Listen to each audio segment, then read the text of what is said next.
High viewers, எல்லாரும் எப்படி இருக்கீங்க? நான் உங்கள் டாக்டர் லக்ஷ்மண். இன்னைக்கு நம்ம எதை பத்தி பார்க்க போறோம்னா, கடினமான ஸ்கின் இருக்குல்லங்க, தோல், அதை மிருதுவாக, அதாவது சாஃப்டாக மாற்றக்கூடிய 4 வகையான ஃபுட்டு உணவுகள் என்னென்ன, அதை பத்தாங்க இன்னைக்குள்ள வீடியோவில் பார்க்க போறோம். இப்போ சிலவங்களுக்கு பார்த்தீங்கன்னா ஆண்களும் சரி பெண்களும் சரி தோல் சாஃப்டா இருக்காது, அது கடினமா இருக்கும். அப்படி அது கடினமா இருக்கும்போது என்னாகும் அப்படின்னா, அது ஒரு மாய்ஸ்சரைசிங் தன்மை இல்லாமல் இருக்கும். அப்புறம் மாய்ஸ்சரைசிங் தன்மை இல்லாமல் இருந்தாலே உங்களுக்கு தெரியும் ஸ்கின் டிசீசஸ் வரும். சூரிய ஒளிலாம் அதில் படும்போது ஸ்கின் பிளாக்கிஷ் ஆகிறது, அதில் பருவாக வருது, அந்த மாதிரி ஸ்கின் டிசீசஸ் வரும். இது ஆரோக்கியம் சார்ந்த விஷயம் மட்டும் இல்லை, அழகு சார்ந்த விஷயமும் கூட இல்லையா? ஸோ அதனால நீங்கள் சாஃப்டாக மாற்றணும். அதுக்கு என்னென்ன ஃபுட்டு பயன்படுதுன்னு இந்த வீடியோவில் சொல்ல போகிறேன். அதுக்கு 4 வகையான ஃபுட்ஸ் பயன்படுத்துங்க. அது என்னென்ன ஃபுட்டுன்னு பார்க்கலாம். அந்த 4 வகையான ஃபுட்டில் ஃபர்ஸ்ட் இடத்துல என்ன இருக்குன்னா மீன் வகை. அது என்னென்னா காணாங்கெழுத்தி மீன் அப்படின்னு ஒன்று இருக்குன்னா, காணாங்கெழுத்தி மீன்னா உங்களுக்கு இந்த பாட்டு ஞாபகம் வரும். அஜித் ஒரு படத்தில் படம் காணாங்கெழுத்தி மீனே, அந்த பாட்டு உங்களுக்கு ஞாபகம் வருதுன்னு நினைக்கிறேன். அந்த காணாங்கெழுத்தி மீனை பொறுத்தளவில் என்னன்னா, அதில் ஆயில் ஃபிஷ்னு சொல்லுவாங்க. இதை அதில் என்ன இருக்குன்னா ஒமேகா 3 ஃபேட்டி ஆசிட் மற்ற ஃபிஷ்ஷை விட கூடுதலாகவே இருக்குது. அது ஸ்கின்னுக்கு ரொம்ப அவசியங்க. ஏன்னா அந்த ஒமேகா 3 ஃபேட்டி ஆசிட் ஸ்கின்னோட ஃபங்க்ஷன் பண்ணுறதுல முக்கிய பங்கு ஆற்றுகிறது.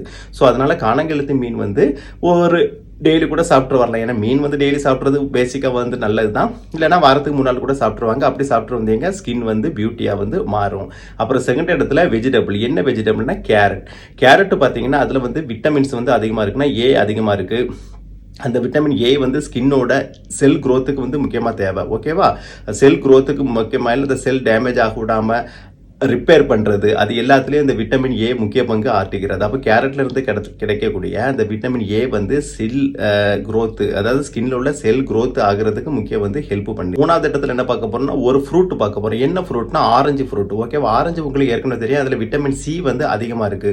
விட்டமின் சி முக்கியமாக எதுக்கு தேவைன்னா அந்த கொலாஜன், அதாவது ஸ்கின்ல கொலாஜன் கேள்விப்பட்டிருப்பீங்க. இப்போ சூரிய ஒளிப்பட்டு நம்ம செல் ஒரு டேமேஜ் ஆகுது அப்படின்னா, ஸ்கின் டேமேஜ் ஆகுது அப்படின்னா, அது மீண்டும் அதை கரெக்டாக கொண்டு வரதுக்கு கொலாஜன் ஒரு சத்து தேவை. அது ஸ்கின் தானாவே உற்பத்தி பண்ணும். ஓகேவா? அதை ஸ்டிமுலேட் பண்றதுல இந்த விட்டமின் சி முக்கிய பங்கு ஆற்றுகிறது. அது ஆரஞ்சுல இருந்து கிடைக்குது. ஓகேவா? அதனால ஆரஞ்சு சாப்பிட்டீங்கன்னா நமக்கு சூரிய ஒளினால ஸ்கின் டேமேஜ் ஆனாலும் அது கொலாஜன் ப்ரொடக்ஷன் ஆகி அதை சரி பண்ணிடும். ஓகே, இதனால நீங்க ஆரஞ்சு சாப்பிட்டு. 4வது இடத்துல என்ன அப்படின்னு பார்த்தீங்கன்னா வால்நட்ஸ். இப்போ வால்நட்ஸ் பார்த்தீங்கன்னா, வால்நட்ஸ் எந்த விதத்தில் ஸ்கின்னுக்கு பயன்படுது அப்படின்னா, இந்த வால்நட்ஸ் பொதுவாக இந்த பாதாம் பிஸ்தா அந்த வகையை சேர்ந்ததுனாங்க வால்நட்ஸும். இப்போ பாதாம் பிஸ்தா ஓகே, இருந்தாலும் வால்நட்ஸ் கொஞ்சம் இந்த ஸ்கின்னுக்கு ஸ்பெஷலாக இருக்கும். இப்போ வால்நட்ஸ் இப்போ எல்லா எடுத்துக்கிட்டீங்கன்னா இந்த ப்ரோட்டீன் கண்டென்ட் அதில் எல்லாம் கூடுதலாக இருக்கும். இப்போ பொதுவாக நீங்கள் பார்த்தீங்கன்னா ஸ்கின் க்ளோவிங் ஆகிறதுக்கு இது ஒரு ப்ரோட்டீன் தேவை. ஏன்னா ஒரு இடத்துல கொழுப்பு சேர்ந்திருக்கும் போது அந்த இடத்துல உள்ள ஸ்கின்னுக்கு என்னதான் நம்ம நல்ல ட்ரீட்மெண்ட் ஏதோ கொடுத்தாலும் நல்ல சாப்பாடோ கொடுத்தாலும் அது க்ளோவிங் இருக்காது.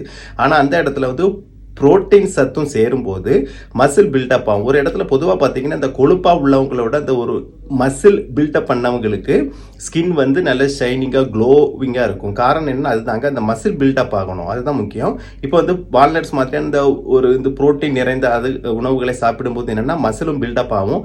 மசில் பில்டப் ஆகும்போது ஆட்டோமேட்டிக்காக அந்த இடங்களில் உள்ள ஸ்கின் க்ளோவிங் கூடிடும். ஓகேவா? இது இன்டெரக்டாக ஸ்கின்னுக்கு சப்போர்ட் பண்ணுது. ஓகேவா? ஸோ நான் ஏற்கனவே சொன்ன மாதிரி ஒரு ஃப்ரூட்டு, ஒரு வெஜிடபிள், ஒரு வால்நட் மாதிரியான வகைகள், ஓகேவா, அப்புறம் ஒரு ஃபிஷ்ஷு, இந்த 4 வெரைட்டி தான் சொல்லியிருக்கேன். அதனால உங்களுக்கு ஈஸி, இது சாப்பிட்றது ஈஸி. இது அன்றாடம் டெய்லி சாப்பிடக்கூடியது தான். முடிஞ்சால் டெய்லி சாப்பிடுங்க, இல்லைன்னா ஒரு நாள் விட்டு ஒரு நாள், வாரத்துக்கு 3 நாள் கூட கண்டிப்பாக சாப்பிட்டு வாங்க. இப்படி சாப்பிட்டு வாங்கன்னா உங்களுக்கு காலப்போக்கில் கண்டிப்பாக உங்கள் ஸ்கின் சாஃப்டனிங் ஆகுங்க. அதனால நீங்கள் ஆரோக்கியமாக மட்டும் இல்லாமல் அழகாகவும் இருக்கலாம். ஏன்னா இன்னைக்கு இந்த சொசைட்டியில் நம்ம ஸ்கின்னுக்கு இம்பார்ட்டன்ஸ் கொடுத்தே ஆகணும். ஏன்னா இன்னைக்கு நம்ம வெளியே போயிட்டு வரோம், சூரிய ஒளி பட்டு நம்ம ஸ்கின் பிளாக்கிஷ் ஆகுது, ஸ்கின் டிசீசஸ் வருது. முக்கியமாக அதுக்கும் பார்க்கணும்ல.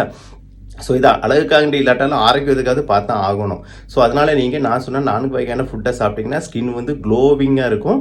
சும்மா எம்ஜிஆர் மாதிரி தகன்னு மின்னும். ஓகேவா? ஸோ இந்த வீடியோவை நீங்கள் மட்டும் பார்த்தா பத்துமா?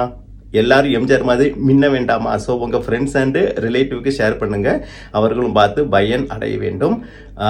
நீங்கள் ஆரோக்கியமாகவும் அழகாகவும் வாழ என்னுடைய வாழ்த்துக்கள். இதுவரைக்கும் என்னோட சேனலை சப்ஸ்கிரைப் பண்ணுங்க. மறக்காம உங்கள் ஃப்ரெண்ட்ஸ் அண்ட் ரிலேட்டிவ்க்கு ஷேர் பண்ணுங்க. ஏன்னா இது ஸ்கின் பற்றிய ஒரு முக்கியமான வீடியோ. இது எல்லாத்துக்கும் யூஸ்ஃபுல்லாக இருக்கும். மீண்டும் அடுத்த வீடியோவில் சந்திப்போம். அது வரைக்கும் பாய்.